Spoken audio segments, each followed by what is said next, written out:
Assalamualaikum warahmatullahi wabarakatuh. Waalaikumsalam. Alhamdulillahi wahida sadaqa wa'ada wa nasara abdan wa a'azza jandahu wa hazal ahzab wahda.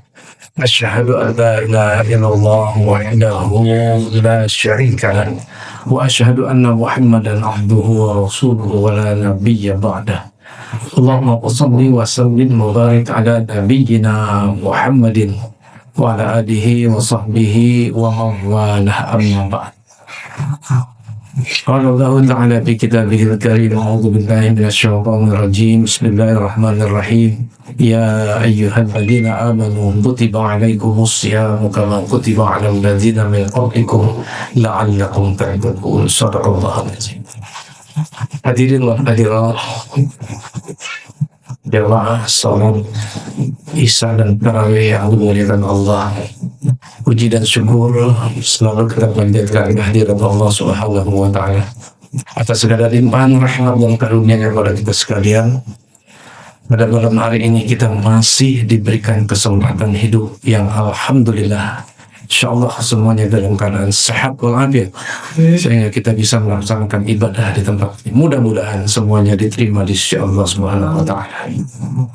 Salawat dan salam tak lupa kita haturkan atas junjungan kita baginda Rasulullah Muhammad sallallahu alaihi wasallam, juga atas keluarga dan para sahabat, dan insyaallah para kita sekalian umatnya yang selalu istiqomah dalam menjalankan ajaran-ajarannya. Hadirin wal hadirat yang dimuliakan Allah, berpuasa adalah mencegah atau melarang manusia, melarang kita semua untuk memenuhi kebutuhan esensi kita di siang hari. Makan, minum, bersetubuh sama istri, menjaga lisan, menjaga itu dah kesibukan kita yang esensi sehari-hari kita. Itu yang justru kita jaga, kita tahan, kita kendalikan, bahkan kita tidak lakukan itu sama sekali sejak subuh hingga maghrib.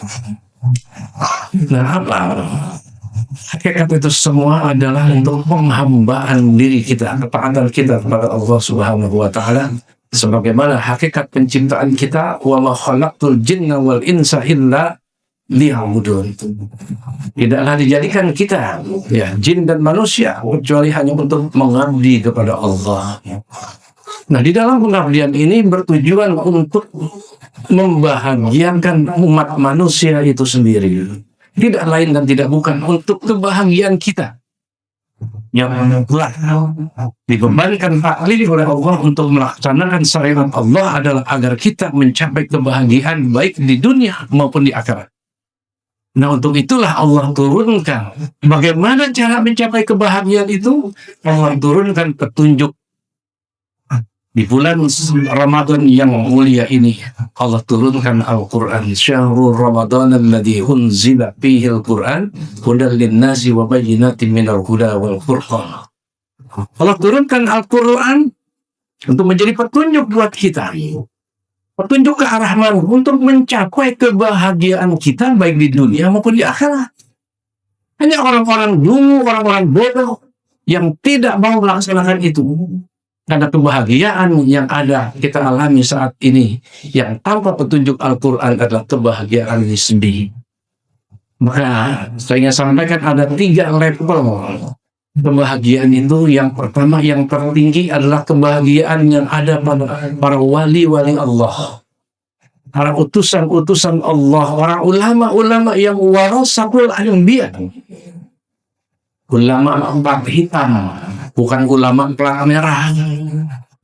Ada ulama plat hitam, ada ulama plat merah. Para wali Allah justru mereka merasakan kebahagiaan yang hakiki itu di dalam hatinya adalah ketika dia dekat sekali kepada Allah. Ada ulama yang merasakan begitu bahagianya, begitu dekatnya dia kepada Allah ketika dia disiksa, dicambuk, disakiti oleh penguasa yang ada saat itu. Imam Ahmad bin Hanbal, Ibnu Taimiyah, dan lain sebagainya.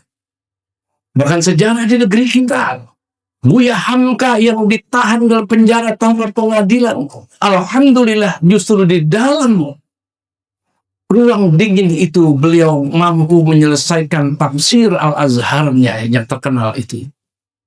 Itulah kebahagiaan terutama para wali-wali Allah, para ulama warasatul anbiya. Level yang terbawah, level orang-orang awam, kebahagiaan orang-orang awam, kebahagiaan para kafirin yang menyangka bahwa kebahagiaan itu ada pada harta bendanya, bahwa kebahagiaan itu ada pada kecantikannya, kegantengannya, ada pada kendaraan-kendaraan mewah. Tetapi justru semua itu menjerumuskan. Berapa banyak para artis yang cantik, yang ganteng mati bunuh diri. Berapa banyak hartawan, orang-orang miliarder dan lain sebagainya yang justru mati juga bunuh diri. Para artis. Tidak ada kebahagiaan di sini. Justru level yang di tengah ini disampaikan oleh Rasulullah, arba'u min sa'adatil mar'i an takuna zawjatuhu salihah. Ada 4 golongan atau perkara kebahagiaan dari seseorang ini. Yang pertama adalah orang-orang yang memiliki pasangan hidup yang saleh atau salihah.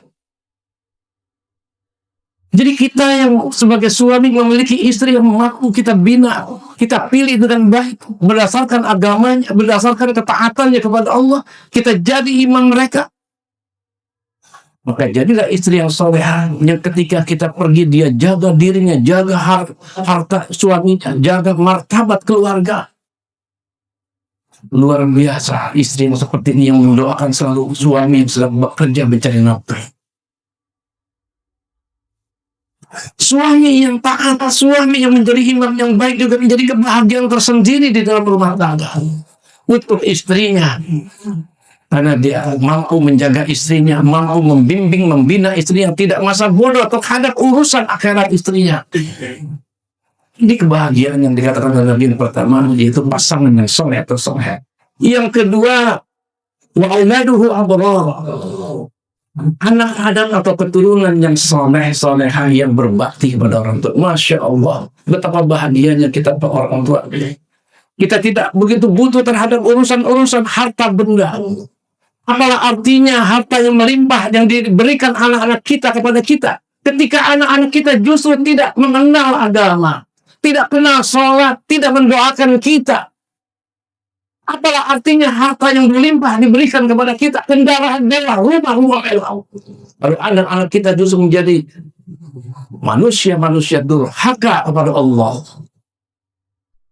Anak-anak yang narkoba, anak-anak yang ateis, anak-anak yang tidak mengenal agama. Tidak ada kebahagiaan di situ. Kemudian yang ketiga, wa khulafa'uhu shalihin. Orang-orang yang bahagia adalah yang di kanan kirinya, depan dan belakangnya, para tetangga, para sahabat, semua adalah terdiri dari orang-orang yang saleh, orang-orang yang saling menasihati di dalam kebenaran, dalam kesabaran, yang selalu mengingatkan kita ketika kita hilang, ketika kita salah. Satu waktu saja kita tidak ada di masjid, mereka jenguk kita, mereka tanyakan kemana kita. Itulah kebahagiaan yang sebenarnya dalam hidup berkawan bersahabat. Bukan justru kawan yang mendiamkan kita, yang tidak mau peduli terhadap urusan agama kita. Itulah kebahagiaan yang seharusnya kita cari. Kemudian yang terakhir, wa an takuna rizqahu fi baladihi. Betapa bahagianya seorang sebagai pimpinan rumah tangga yang menafkahi istri dan anak-anaknya, memenuhi urusan sandang, pangan, papan, mencari nafkah di lingkungannya sendiri. Timbang orang-orang yang jauh sekali mencari nafkah sampai ke luar negeri, sementara dia sedang mencari nafkah bertahun-tahun, pasangan hidupnya justru mencari pasangan yang lain, mencari kebahagiaan lain, selingkuh sana selingkuh sini. Anak-anak yang tidak terkontrol, tidak terbina, tidak terbimbing karena jauhnya orang tua yang mencari nafkah tadi. Bukan lagi al-baiti jannati. Rumah itu menjadi neraka buat keluarga itu sendiri. Maka betapa bahagianya kita yang mencari nafkah di negeri sendiri. Apapun, berapapun besarnya penghasilan orang-orang di luar negeri, kalau terpisah dari orang yang harus dibimbingnya, yang harus dibinanya, tidak ada lagi komunikasi, tidak ada lagi bimbingan. Maka bulan ini, bulan Ramadan ini, bulan yang mempersatukan itu semua. Bapak yang jalan pagi, keluarga masih tidur, pulang sore, malam, keluarga sudah tidur. Bulan ini kita bisa berbuka bersama keluarga. Bulan ini kita bisa makan di satu meja yang sama, sahur bersama. Bukan kita bisa berkumpul dengan teman-teman kecil kita di masjid-masjid kita. Karena kita berjamaah bersama-sama setiap hari, lebih dari 5 waktu. Tapi dilalahnya setelah ini, setelah Syawal, semua itu berlalu. Semua itu berlalu.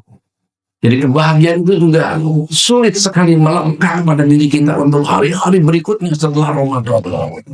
Maka mari saya ajak diri sayang kita semua. Apa yang disampaikan oleh Nabi dalam hadis Imam Ad-Darimi dari Ali radhiyallahu anhu, bahwa kebahagiaan itu harus kita capai dan buat perkara tadi. Harus memiliki pasangan hidup yang benar-benar soleh atau soleh sebagai suami, bimbing istri kita menjadi istri yang soleh, sebagai istri dan jadi istri yang soleh, menjadikan suaminya taat kepada Allah, memberikan dorongan, senantiasa bertanya tentang rezeki yang diberikan kepada kita sebagai istri, apakah halal atau tidak. Kemudian anak-anak turunan yang waladun solehun yad'una, yang menjadi investasi kita di akhirat nanti. Jangan sampai anak-anak kita justru menjadi bumerang yang membatalkan kita masuk ke dalam surga. Karena apa? Karena tanpa bimbingan yang maksimal, kita masuk ke surga sementara anak kita di neraka. Mereka akan tuntut Allah, ya Allah, dia anak bapakku. Kenapa dia masuk surga? Aku dimasukkan ke neraka. Dia salat, aku tidak pernah dibimbingnya untuk salat. Dia arahkan aku untuk pada sekolah-sekolah pelajaran umum. Dia tidak arahkan aku pada pelajaran agama. Kenapa dia masuk surga, saya masuk neraka? Padahal dia yang bertanggung jawab terhadap aku. Batal Pak masuk surga kita.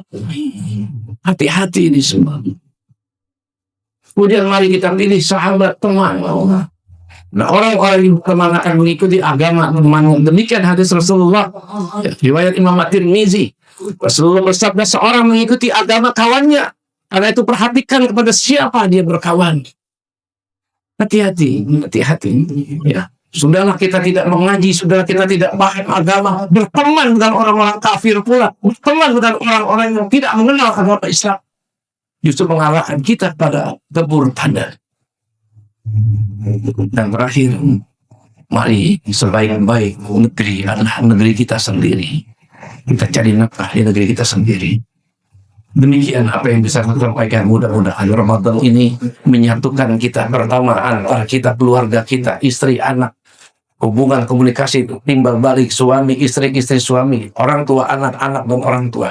Insya Allah terbentuk keluarga sakinah mawaddah warahmah, terbentuk masyarakat yang Islami yang kondusif, dan terbentuklah negeri ini baldatun thayyibatun wa rabbun ghafur.